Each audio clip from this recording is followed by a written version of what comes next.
In the last episode, the tunnel turned white, then bent sharply to the right, lifting Hathlin and Viron sideways into the air. The tunnel kept whirling, and fortunately, colored protrusions appeared along the walls within reach, in red, blue, and black.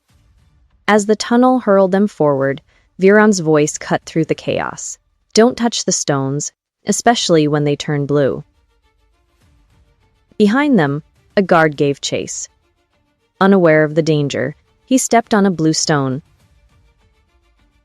Moments later, a sticky blue whale-like creature rose from below and swallowed him. After escaping the swirling tunnel, Hath and Viron were hurled into another portal. They took a few steps before a giant worm burst from the wall and swallowed them whole. After being swallowed, Hath found himself seated beside Viron inside something like a train. They were the only passengers. A brief silence followed. "Won't they realize we've escaped and send guards after us?" Hath asked. "It could take years," Viron replied. "Haven't you noticed? They don't take roll in Vremabid. If you stole the black half-stone at reception, they won't even be able to find you. They might not even remember you were ever there." Hath's thoughts tightened. "So I have to go back to the reception." "We are almost out," Viron said suddenly. "Get ready to move." A moment later, some seats in front of them vanished as a portal opened. They stepped in and disappeared into the void. After a few minutes, they entered a narrow gap between two rock layers, a hidden water table. "How did you know when to jump?" asked Hath. "I estimated," Viron said. "I've done this several times. At first, I had to count 69 pulses."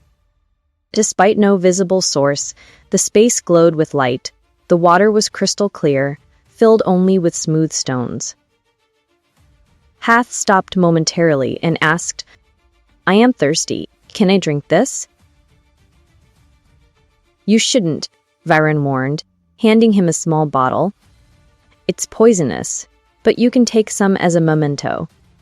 Soon, they reached the end of the water, and the darkness began to close in. Ahead of them stood a wall of rock. Without warning, it split open, then started closing again. Viron's voice turned sharp. "Don't be fooled by how slow it looks. The moment you step through, it slams shut. Mistime it, and you get crushed." "Watch closely," he said. Without hesitation, he stepped forward and slipped through the narrowing gap. Hathlin swallowed, then followed. Matching Viron's movements with careful precision, he stepped into the darkness beyond. What awaits Hathlin inside that dark domain? Find out in the next episode. Subscribe to follow the journey. A new episode drops every week.